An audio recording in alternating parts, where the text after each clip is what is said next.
VG24 న్యూస్కి స్వాగతం. ప్రారంభ దశలో గుర్తిస్తే తీవ్రమైన వెన్నుముక్క వైకల్యాలను నివారించవచ్చు. యశోద హాస్పిటల్స్ డాక్టర్ మధుకిరణ్ వెల్లడి. స్కోలియోసిస్ అవేర్నెస్ మంత్ సందర్భంగా యశోద హాస్పిటల్ సోమాజిగూడ హైదరాబాద్ ఆధ్వర్యంలో విలేకరుల సమావేశం హన్మకొండ యశోద హాస్పిటల్స్లో శుక్రవారం జరిగింది. ఈ సందర్భంగా డాక్టర్ మధుకిరణ్ మీడియాతో మాట్లాడుతూ స్కోలియోసిస్ అవేర్నెస్ మంత్ సందర్భంగా సోమాజిగూడ యశోద హాస్పిటల్స్ స్కోలియోసిస్ వ్యాధిపై అవగాహన కల్పిస్తుందన్నారు. స్కోలియోసిస్ అనేది వెన్నెముకకు సంబంధించిన సమస్య అని చాలా సందర్భాల్లో సమస్య తీవ్రమైన వరకు దీన్ని గుర్తించలేకపోతున్నామన్నారు. రెగ్యులర్ హెల్త్ చెకప్ల ద్వారా దీన్ని ముందుగానే గుర్తించి సరైన సమయంలో చికిత్స తీసుకుంటే వెన్నెముక వంకరపోవడం, దీర్ఘకాలిక నొప్పి, సంక్షిప్తమైన సర్జరీల అవసరాన్ని చాలా వరకు తగ్గించవచ్చు అని వైద్య నిపుణులు డాక్టర్ మధుకిరణ్ స్పష్టం చేశారు. స్కోలియోసిస్ సాధారణంగా కౌమార దశలో టీనేజ్లో వస్తున్నాయి కాబట్టి తల్లిదండ్రులు, ఉపాధ్యాయులు, వైద్యులు పిల్లల్లో కనిపించే ప్రారంభ లక్షణాలను జాగ్రత్తగా గమనించాలన్నారు. భుజాలు అసమానంగా ఉండడం, హిప్ లెవెల్స్ నడువు తొంటి భాగం సమానంగా లేకపోవడం, ఒకవైపు భుజం ఎముకలు బయటకు రావడం లేదా వెన్నెముకలో స్పష్టమైన వంపు కనిపించడం వంటి లక్షణాలను గుర్తించాలన్నారు. స్కోలియోసిస్ అనేది ఒక 3 డైమెన్షనల్ వెన్నెముక వైకల్యం అని, ఇందులో వెన్నెముక పక్కకు వంగిపోవడమే కాకుండా తిరిగినట్లు అవుతుందన్నారు.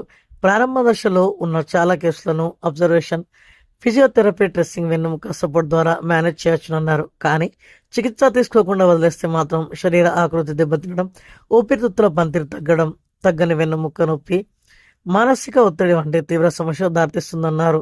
సోమాజిగూడ యశోద హాస్పిటల్స్లో స్కోలియోసిస్ పేషెంట్స్ కోసం సమగ్రమైన కేర్ అందుబాటులో ఉందన్నారు. ఈ కార్యక్రమంలో Yashoda hospital senior manager Rupesh Shinde, assistant manager Ramesh, వైద్యులు, సిబ్బంది తదితరులు పాల్గొన్నారు. Thank you for coming. నా పేరు doctor Madhukiran Yarlagadda, orthopaedic spine surgeon, Yashoda hospitals, Somajiguda, Hyderabad. ఈ మంత్లో మెయిన్గా స్కోలియోసిస్ అవేర్నెస్ కోసం ఈ జూన్ జూలైలో మాకు స్కోలియోసిస్ అవేర్నెస్ ప్రోగ్రామ్స్ కండక్ట్ చేస్తాం. మెయిన్గా ఈ ప్రజలకి ఈ స్కోలియోసిస్ గురించి అవగాహన కలిగిస్తానికి అండ్ ఎట్లా ఫస్టే మనం డిటెక్ట్ చేస్తే ప్రాబ్లమ్స్ లేటర్ ఆన్ అవాయిడ్ చేసేటట్టు, ఈ ప్రాబ్లంకి ఈజీ సొల్యూషన్స్ ఎట్లా అని అందరికీ చెప్పాలని మేము మెయిన్గా ఈ ప్రోగ్రామ్ కండక్ట్ చేస్తాం. బేసిక్గా స్కోలియోసిస్ అంటే ఏంటి? స్కోలియోసిస్ అంటే వెన్నుపూస పక్కన తిరుగుతాం. ఇది ఎవరికి అవ్వచ్చు, చిన్నపిల్లలకి అవ్వచ్చు, లేకపోతే చాలా ఏజ్ ముసలోళ్ళకి అవ్వచ్చు, 60, 70 ఈ ఏజెస్. మెయిన్గా మనం ఇప్పుడు కాన్సన్ట్రేట్ చేయబోయేది పిల్లలకి. ఈ పిల్లలకి వచ్చే స్కోలియోసిస్ డెఫినెట్గా మనం డిఫార్మిటీ పెద్దగా అవ్వకుండా మనం హెల్ప్ చేయగలుగుతాం. ఎలా అంటే ఎర్లీ ఐడెంటిఫికేషన్. ఎంత తొందరగా మనం ఈ కండిషన్ని రికగ్నైజ్ చేయగలుగుతామో అంత ఈజీగా మనం అసలు ఆపరేషన్ లేకుండానే మనం ట్రీట్ చేయగలుగుతాం. అండ్ ఈ స్కోలియోసిస్ వల్ల చాలా ప్రాబ్లమ్స్ ఉంటాయి. ఏంటంటే చెస్ట్ ఇన్ఫెక్షన్స్ నుంచి ఊపిరితిత్తులు పెరగకుండా ఉండేది ఆపేదట్టు, దాని తర్వాత అసలు చూస్తానికే కొంచెం వికారంగా అనిపించవచ్చు, దానివల్ల ఈ సైకాట్రిక్ ప్రాబ్లమ్స్ నుంచి, దాని తర్వాత ఈ రిబ్ అయితే మన నడుంకి నొక్కుని బాగా నొప్పులు వచ్చేటట్టు, ఇట్లా చాలా ప్రాబ్లమ్స్ ఉంటాయి. అండ్ హార్ట్ ఇష్యూస్ కూడా ఉండే ఛాన్సెస్ ఉంటాయి. సో ఇవన్నీ అవాయిడ్ చేయాలంటే మనం ఈ పిల్లల్ని స్కూల్ గోయింగ్ నుంచే మనం రెగ్యులర్గా స్క్రీనింగ్ చేస్తాం.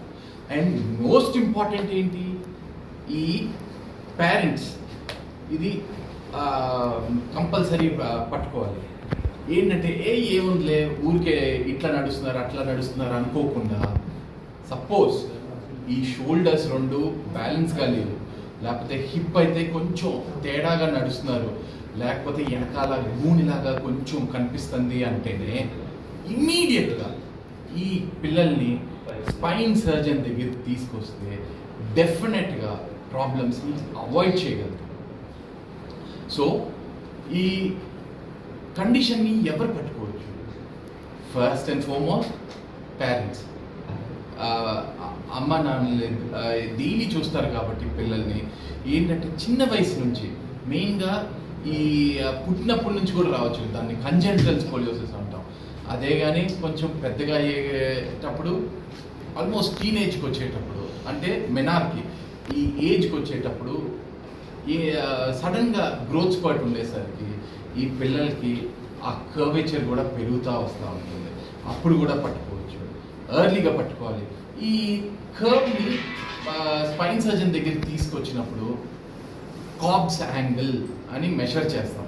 ఈ కాబ్స్ యాంగిల్ 40 degrees కంటే కింద ఉందంటే బ్రేసెస్ ఇవ్వచ్చు, ఫిజియోథెరపీ ఇవ్వచ్చు, దాని తర్వాత కొంచెం స్విమ్మింగ్ లాంటి ఎక్సర్సైజెస్ అండ్ రీహాబిలిటేషన్ ఈ ప్రోగ్రామ్స్ అన్నీ చేస్తే డెఫినెట్గా కర్వ్ ప్రోగ్రెస్ అయితే మనం తగ్గించవచ్చు. ఆల్సో బ్రేసింగ్ చేయొచ్చు. సో 40 degrees కంటే ఎక్కువ పెరిగిందంటే మాత్రం డెఫినెట్గా ఆపరేషన్ చేయాల్సిన అవసరం ఉంటుంది. ఇప్పుడు 40 degrees కంటే ఎక్కువ అంటే ఎంతవరకు వెళ్ళచ్చు? ఎంతవరకైనా వెళ్ళచ్చు. ఎంతంటే బాగా వంగిపోయి బాగా ఈ ఊపిరితిత్తుల ప్రాబ్లం, ఈ హార్ట్ ప్రాబ్లం, ఈ స్పైనల్ కార్డ్లోనే సడన్గా ఒక చిన్న నీరు బొబ్బులాగా తయారవ్వచ్చు, కాళ్ళు చేతులు ప్రాబ్లమ్స్ రావచ్చు, వీక్నెస్ రావచ్చు.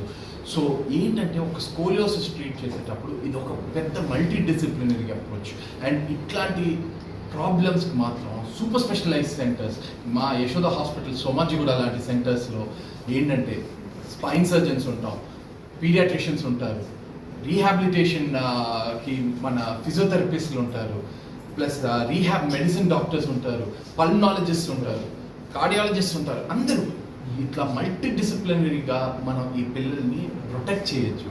అండ్ ఆల్సో మనం ఆపరేషన్ చేసేటప్పుడు కూడా state of the art navigation surgeries చేస్తాం. అండ్ ఆల్సో ఆపరేషన్ చేసేటప్పుడు ఏమీ తేడా జరగకుండా ఉండడానికి సేఫ్గా ఆపరేషన్ చేస్తానికి కూడా మన దగ్గర intra operative neuro monitoring system ఉంది. సో నరాలు డ్యామేజ్ అయ్యే ఛాన్సెస్ చాలా తక్కువ అవుతుంది.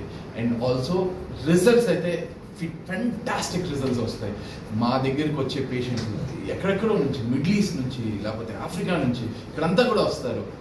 సో వై నాట్ మన హనుమకొండ అండ్ వరంగల్ డిస్ట్రిక్ట్ నుంచి. సో ఇది మన తెలంగాణలో మన ప్లేస్లో ఈ అవేర్నెస్ క్రియేట్ చేయాలని మేము స్పెసిఫిక్గా ఈ వరంగల్కి వచ్చి ఈ మన ఇంటర్వ్యూ వచ్చేది. అండ్ డెఫినెట్గా ఈ ఒక సౌకర్యాన్ని మీ అందరూ యూటిలైజ్ చేయాలని మేమైతే వేడుకుంటున్నాం. Thank you.